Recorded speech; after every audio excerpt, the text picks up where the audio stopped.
First, let me say good afternoon, and thank you so much for having me. I'm going to tell you a little bit about myself, and then I'm going to tell you why it's so important to vote Cooper in this election. I was born in Washington, D.C. I went to D.C. public high schools, graduated from Theodore Roosevelt Senior High School, went on to University of Maryland and graduated with a degree in history, and then joined the United States Marine Corps and graduated Officer Candidate School. And so I've got a pretty diverse educational history, and it gives me perspective on a lot of things that are going on in this city. After the Marine Corps, I came back to D.C. and started working with a nonprofit called D.C. Campaign to Prevent Teen Pregnancy. The purpose of this nonprofit is all about making sure that young people have the best chance possible at success in this city, and that means a childhood without teen pregnancy.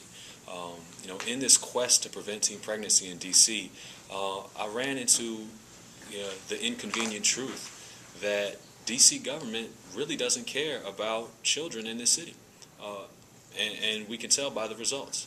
And so, I started fighting to stand up for these young people because they deserve a lot better. I believe that D.C. should be the model not only for the rest of the country, but for the rest of the world on the right way to do things. Right now, we're the model on how not to do things. If you've got a school system and you want it to be dysfunctional, then look at D.C. for an example how to make it even more dysfunctional. If you've got a government and you want it to be dysfunctional, look at D.C. and you'll get a good model on how to make it dysfunctional. It shouldn't be like that. We should be the example to the rest of the country and the example to the rest of the world, and that means change in leadership. Now it's the environment. This is another place where we should be a leader in the world instead of coming behind everyone else. We just heard about this amazing technology in Germany with these homes. I believe that that's technology that should be used here in D.C. for our lower income residents. We've got a lot of issues in D.C. One of them is a dependence on an energy company that doesn't really serve its residents. Another issue that we have is unemployment. I believe that these two problems can solve each other.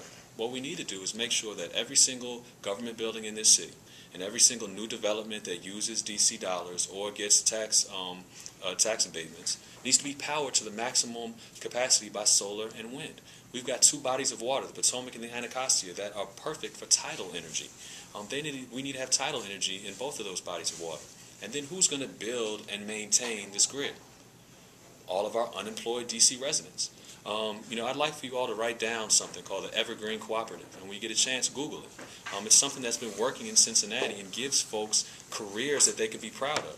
Because the thing is, no matter how poor you are, you don't want a job picking up trash or doing something that you know is just a band-aid job. You want a career that you can be proud of, that you can look your children in the eye and say, Daddy's getting ready for work, or Mommy's getting ready for work, and that they can go to and that they can raise a family on, that they can have one job from 9 to 5 and then come home and do the job parenting that they need to do. We could do that in D.C. We could be a model for the rest of the country on how to incorporate smart grid technology into a big city, on how to incorporate green roof technology into a city, on how to have locally grown produce so we're not spending all this all this fossil fuel and money either trucking in, shipping in, or flying in the stuff that we want to, the salad greens we want to get from Chopped. We need to be the leader, not the follower. Right now, we're being a follower. And that's not the role that I see for D.C. government. I noticed coming up in the elevator, we had some cool LED lights in the elevator. That should be a standard across the city. We have a lot of work to do nationwide, but if we can't prove to the country that it can work here in D.C., then nobody else is going to buy into it. I believe in this green energy New Deal. I was born in 1980. I grew up watching Back to the Future and all these and Johnny Five. I'm wondering where our flying cars are right now. We need to take those steps. My generation is chomping at the bit to do that, and so that's why it's so important on November 6th.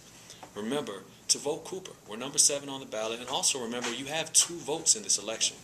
It's going to take 2 new voices coming in because we're going to need to have the votes to be able to influence legislation.